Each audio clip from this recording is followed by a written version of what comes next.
So introduction to ISIs.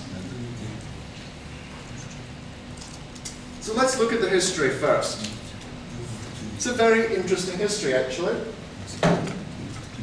ISIs stands for Intermediate System to Intermediate System.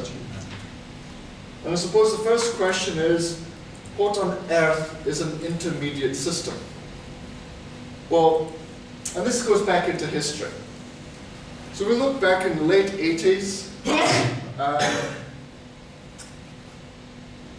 the OSI folks were, well, the International Standards Organization, whichever way you want to describe it.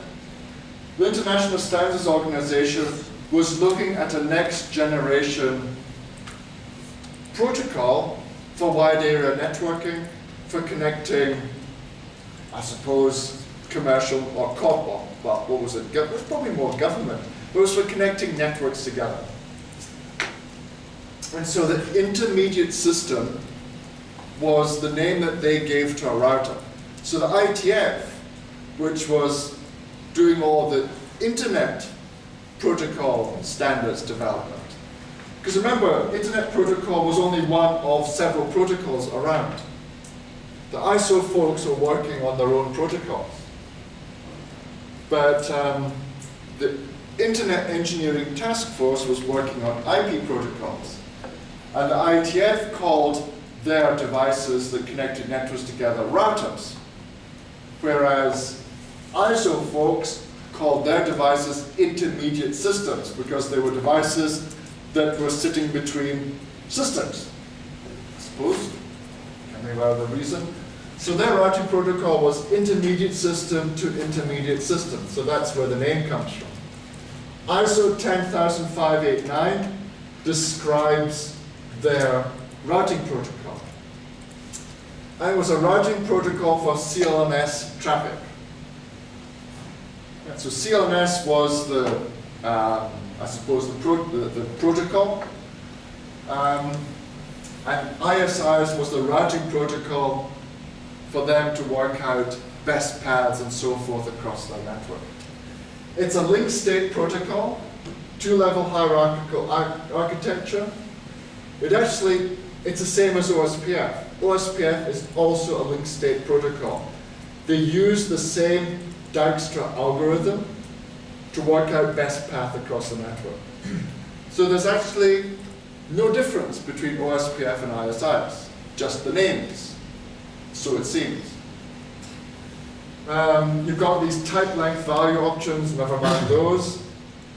And then in the early 90s, ISPs started using ISIs.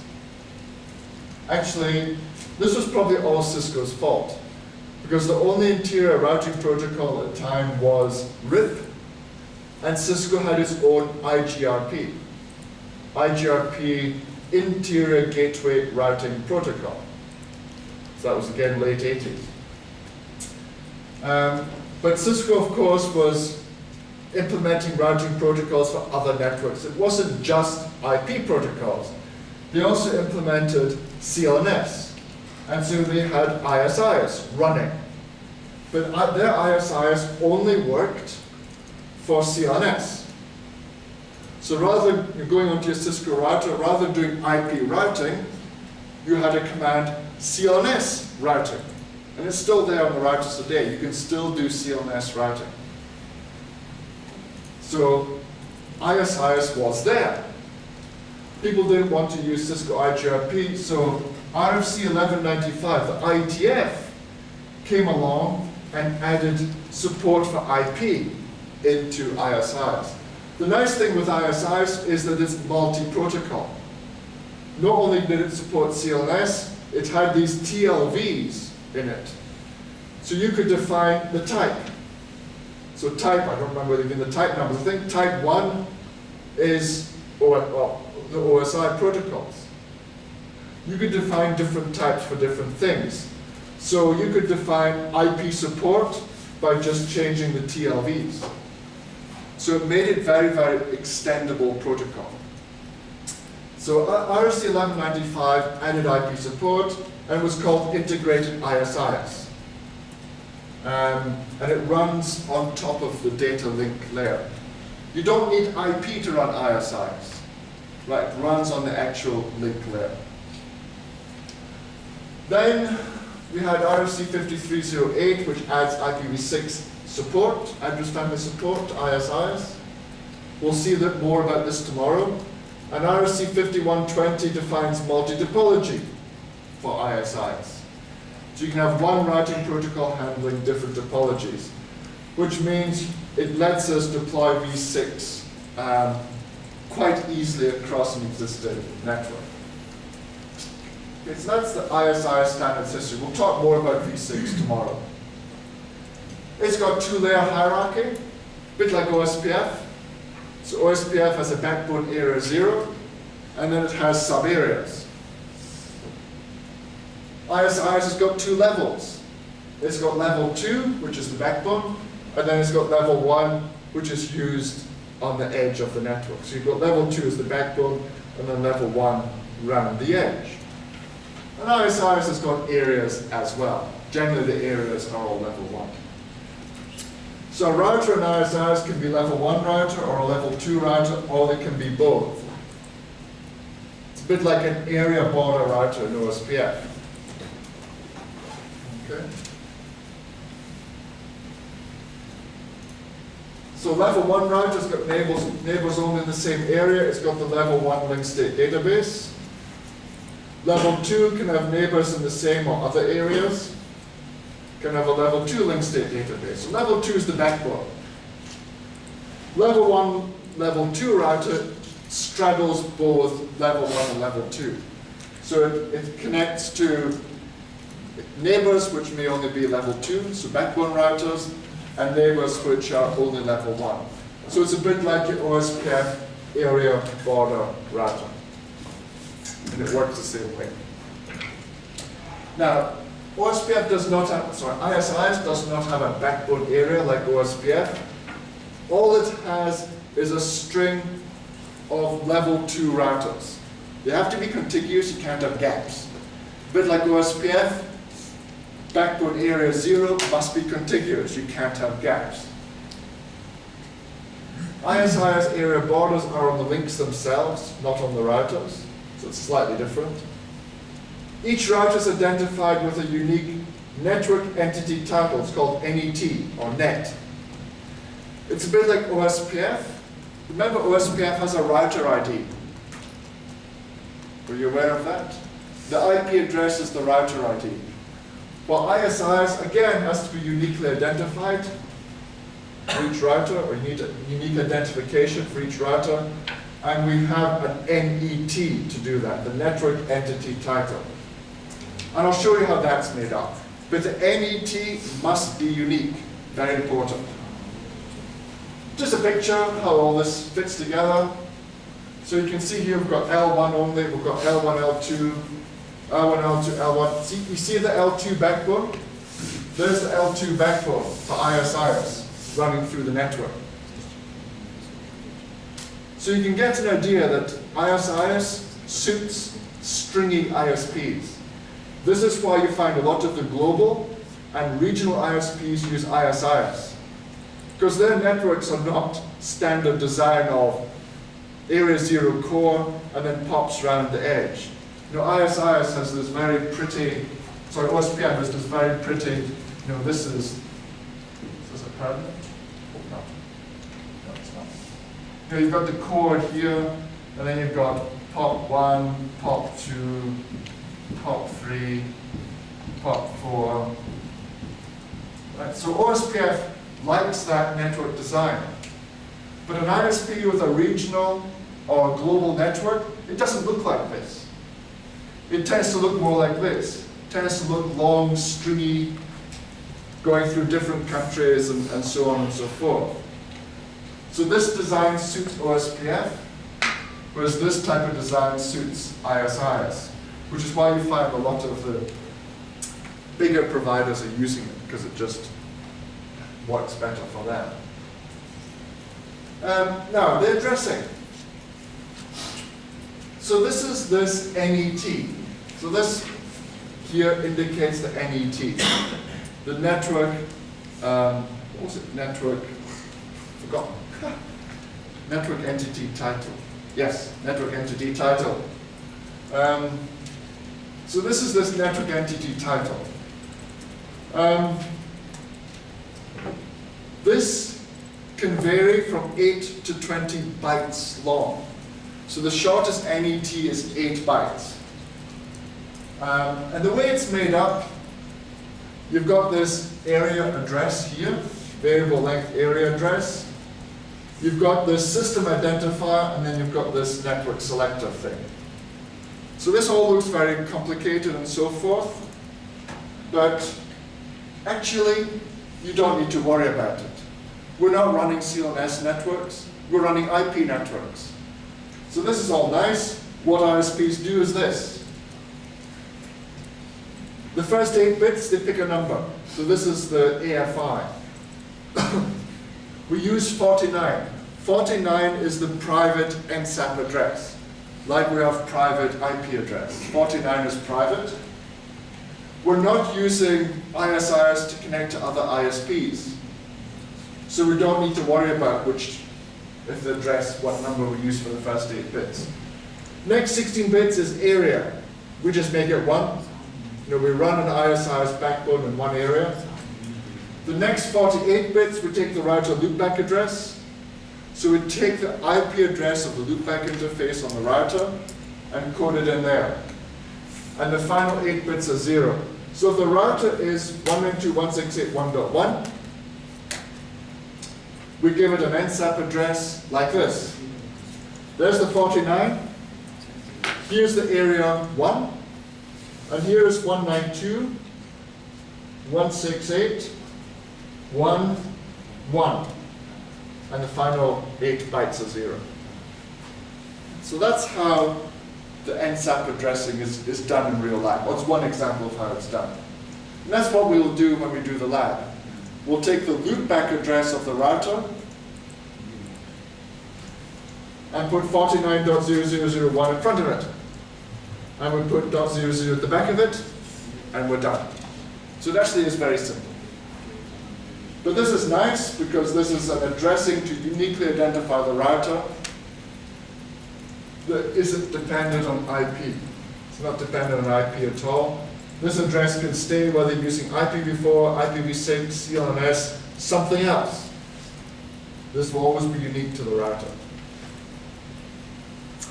Now, design practices, ISPs usually only have one area. I mean, when your network gets really big, if it's covering multiple continents, you probably put one area per continent. But in most of the ones I've seen, one area is sufficient. AnyT, private address, all routers run in L2 only.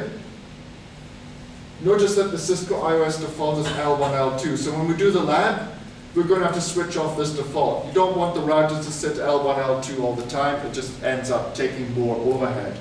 We force everything into L2. And we set L2 under ISIS generic configuration. And we have to set it per interface as well. So when we do the lab, we'll see it. So it would look like this.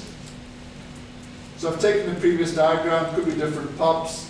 We run everything in L2, and here are the NSAP addresses. Yes, they look quite long, but at least it's a standard. 49.0001, 192.168.00, whatever the loopback is, and then 0 to finish.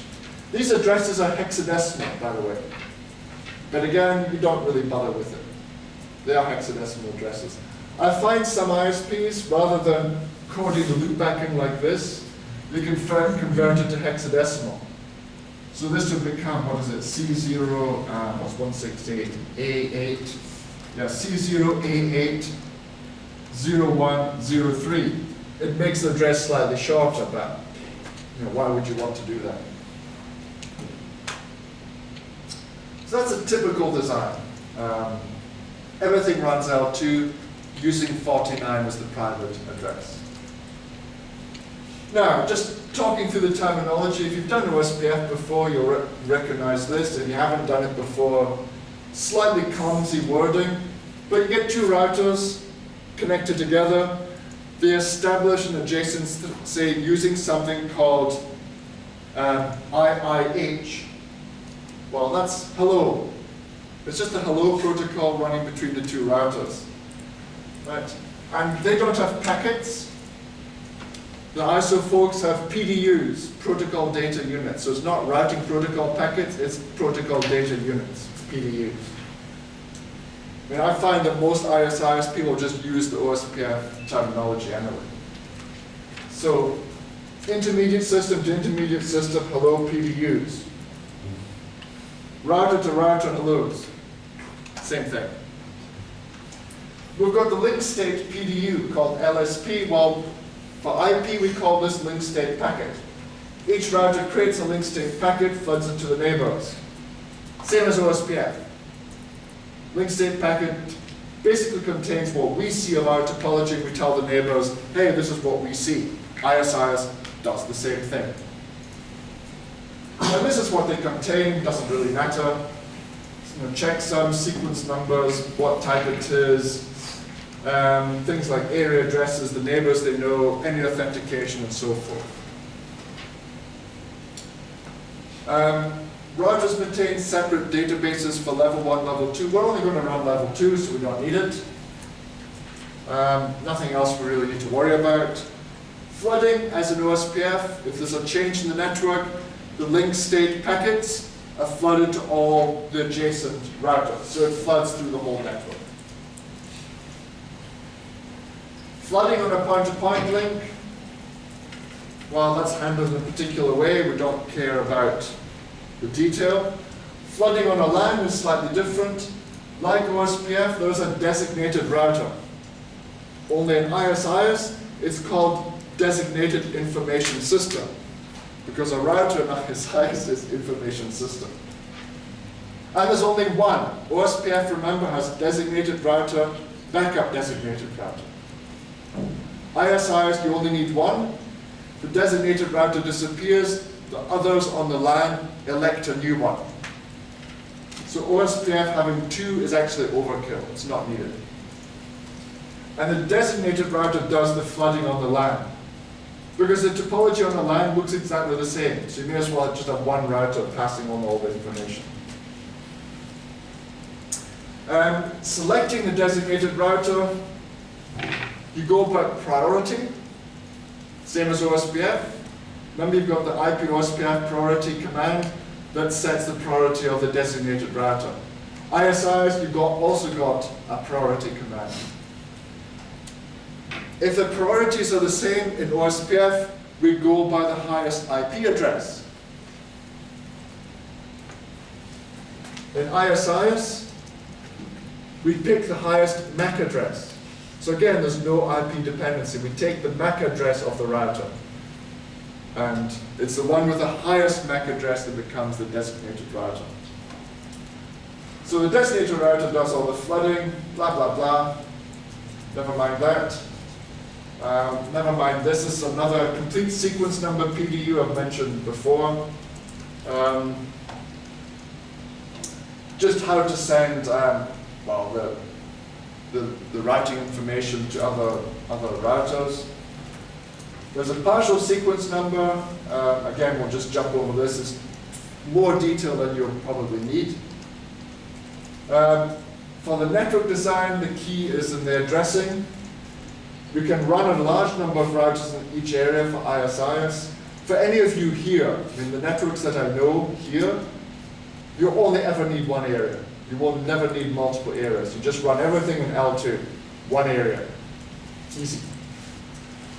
When your network is so large that you need multiple areas, try and use summarization so you don't end up flooding large numbers of prefixes across areas.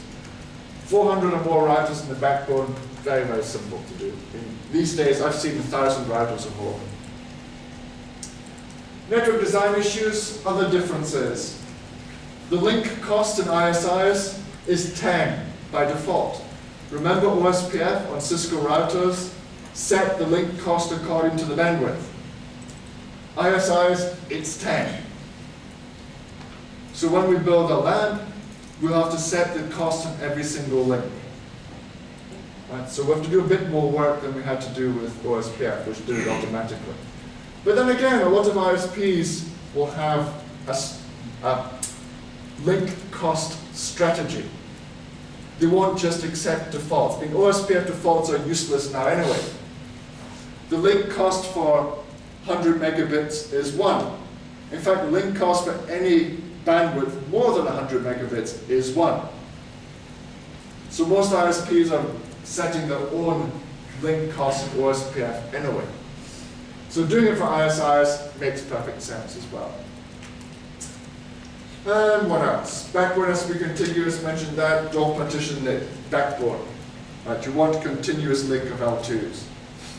Scaling, single area is sufficient.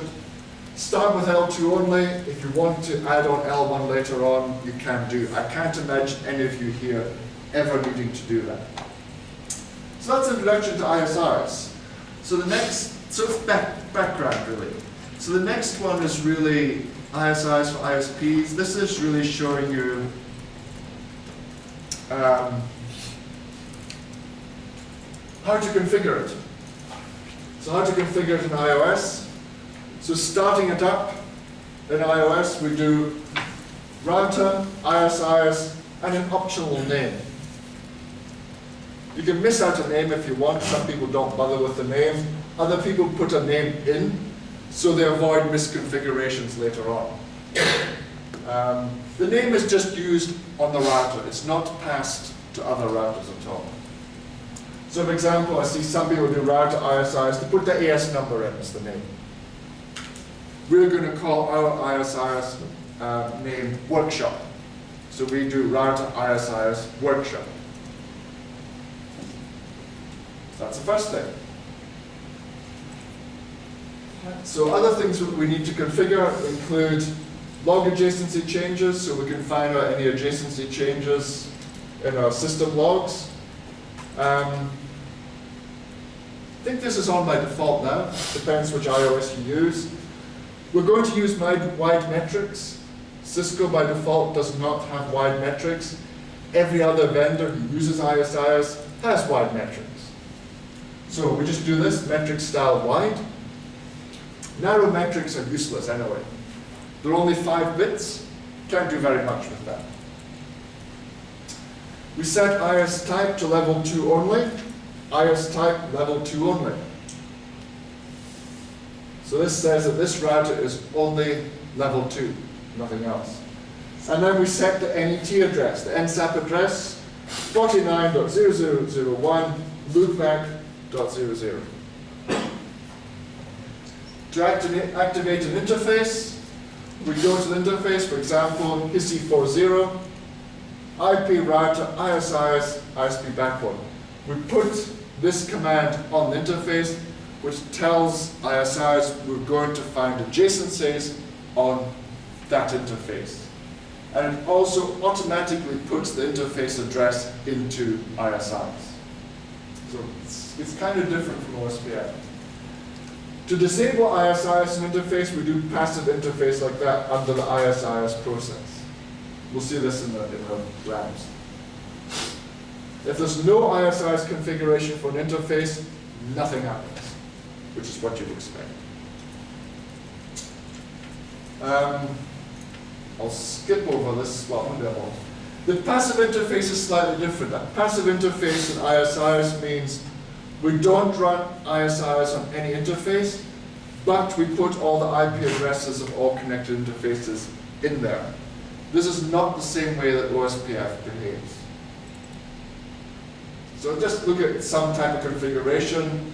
So here we've got 4 routers. I've just done, these are L1, these are L1, L2. We've got 2 different areas, just to show you some idea of how the configuration works. So router B, loopback 192.168.1.1. We've set up the NSAP address here, 192.168.1.1. Interface POS 200 goes towards router C. There it's level 2. We've set circuit type level 2. Interface 400 goes towards router A. Circuit type level 1. So router B is an L1, L2 router. We go to router A, 192.168.1.5, there's the NSAP address here. Fast Ethernet 00 goes towards router B. Again, IP router ISIS. We'll activate ISIS on that interface. Okay? And we go to the other side, router C and D, the same thing. POS connection going towards router B, circuit type level 2. Router ISIS activates ISIS on the interface. FIDI 30 going to router D, again IP router ISIS. Passive interface loopback 0 says don't run ISIS on the loopback, but put this IP address into ISIS. That's what the passive interface does. We've got various show commands. So we do show CLS. This shows the global CNS status as seen on the router. So for example, and this comes from the workshop. So this is router 1 on the workshop. Show CLS for the 3 interface enabled. We've got various configuration timers, but there's the NSAP address, and it tells you how we're running. Status commands, show CLS neighbors. So again, if I run this on router 1, which is our workshop, the lab that we're going to build, we see 3 neighbors, router 2, router 3, router 13. It says which interface. It's got these SNPAs, these are the connection identifiers. So this one is basically on Ethernet. This is an HDLC point-to-point link. The state of connection, it's up the whole time, so this is a countdown timer. So when the link goes down, when the timer expires, then the adjacency gets dropped. Type is L2, and the protocol running, we're actually running multi-protocol ISIS there, or multi-topology ISIS there, which we'll talk about later. You know, I think pretty much any router these days will display the system ID. If you're running old Cisco routers, it puts the MAC address in here, which is not exactly very useful. But nowadays they put in actual system ID, so that's carried as part of the announcement between routers. So that's a show command. Show CLNS interface, so I do show CLNS for the fast Ethernet 00 interface. Again, taking off the labs. Wow, various things running here. You've got the designated router ID here. What else? Number of active adjacencies, when the hellos are running, how CLNS is working, and so forth. Probably far too much information. And we look at the CLS protocol. So there it is, ISIS router. It's running in the workshop process. So that's the name of the process running. The system ID. The area address, and what's actually running. So running IP and IPv6 ISIS, and so on. What's all going on there? So that's what's happening with the CLNS protocol. Other commands you've got, show CLNS traffic. Not really very interesting when I've looked at it.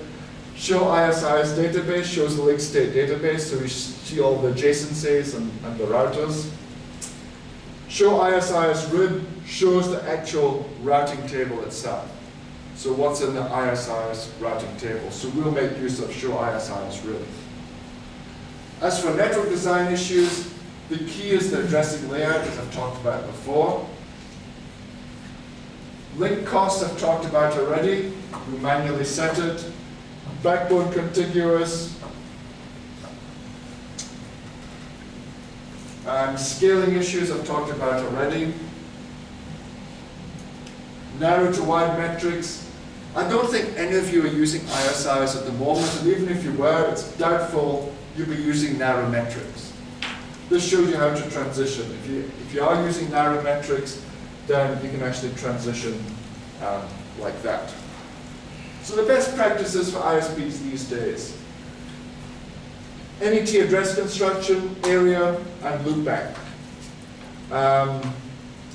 We run everything in L2. We can use L1, L2, and L1 later if we need to scale. I don't think any of you need to do that. Wide metrics we're going to use. Point-to-point links on broadcast media, we declare these as a point-to-point. We'll do that probably in the lab tomorrow. You'll see how to do that. What else? Overload bit. Now this one is interesting. We'll talk about that when we get to the lab as well. But this is to avoid blackholing transit traffic when we restart the router. See, ISIs will start very, very quickly. If we're running BGP on top, BGP will take longer to recover after a restart. So if ISIS recovers quickly, it will advertise that it's a best path. So if BGP transit traffic goes through the router, and the router still doesn't have BGP set up, it's going to be dropped. So this overload bit ensures that the router is not used for transit until BGP is running. We'll see how to do that in the lab. Deploying v6 in addition to v4, use single topology for greenfield, which is the iOS default, or we use multi-topology for an incremental rollout. We're going to use multi-topology in the lab. And I've also got this. I'm not going to go through it. This is advanced ISIS configuration. Once you understand ISIS all the way through, backwards and everything, you can look at some of these other options which are useful for tuning how ISIS works in your network. So if you want to make it converge quicker and so forth, and you've got particular situations you want to manage, the advanced configure options might be useful for you. Okay, so that was the introduction to ISIS.